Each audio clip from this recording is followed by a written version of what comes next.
आमदार रोहित पवार हे आज पुण्यातील कर्जत आणि जामखेड परिसरातील राहणाऱ्या नागरिकांच्या भेटीगाठी घेणार आहेत आणि रोहित पवार यांनी बारामती लोकसभा मतदारसंघात होत असलेल्या लढतीमध्ये भाजपचा पराभव होईल असं म्हटलेलं आहे। तर इथल्या लोकांच्या ते गाठी भेटी घेताना दिसत आहेत। तिथले जे छोटे छोटे हॉटेल आहेत तिथेही जाताना रोहित पवार आपल्याला पाहायला मिळतात। यावेळेला भाजपचा पराभव होईल लोकसभेमध्ये असं ते म्हणतात बारामती लोकसभा मतदारसंघात, आणि सुप्रिया सुळे निवडून येतील असा विश्वास सुद्धा त्यांनी व्यक्त केला आहे।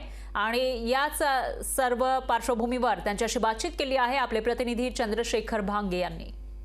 कर्जत जामखेडचे आमदार रोहित पवार आपल्या समवेत आहेत। आज सकाळपासूनच त्यांनी कर्जत आणि जामखेडमध्ये राहणाऱ्या पुण्यातील रहिवाशांची गाठीभेटी घेत आहेत।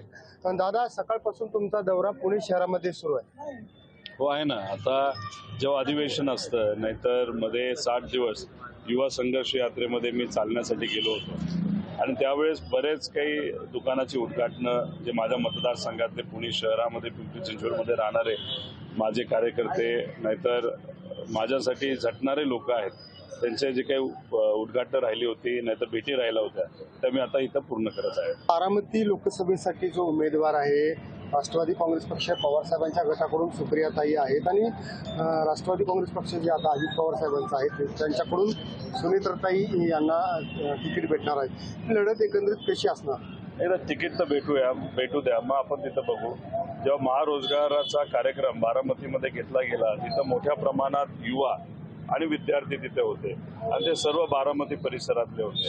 पवार साहेब आल्यानंतर ज्या पद्धतीने प्रतिसाद पवार साहेबांना तिथं मिळाला त्याच्यावरनं खूप काय आपल्याला कळतं। त्यामुळे लोकसभा जी बारामती असेल नाही तर इतरही सर्वकडे पवार साहेबांच्या पक्षाला जास्तीत जास्त प्रतिसाद लोकशाहीच्या माध्यमातून लोक देतील असा विश्वास वाटतो। महाविकास आघाडीमध्ये अजून सुद्धा वंचित आघाडी जी आहे त्यांना समाविष्ट केलं जात नाही असा आरोप होतोय। कुठं नेमकं घोडं अडले?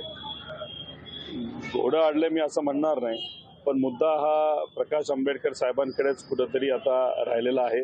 त्यांनी निर्णय घ्यायचा आहे की किती सीटवर आपल्याला लढलं पाहिजे।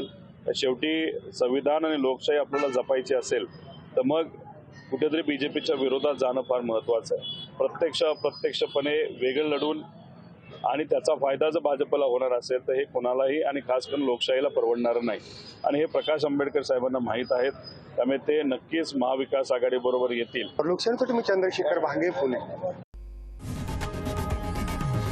लोकशाही मराठी ऐका, पहा, जागरूक रहा।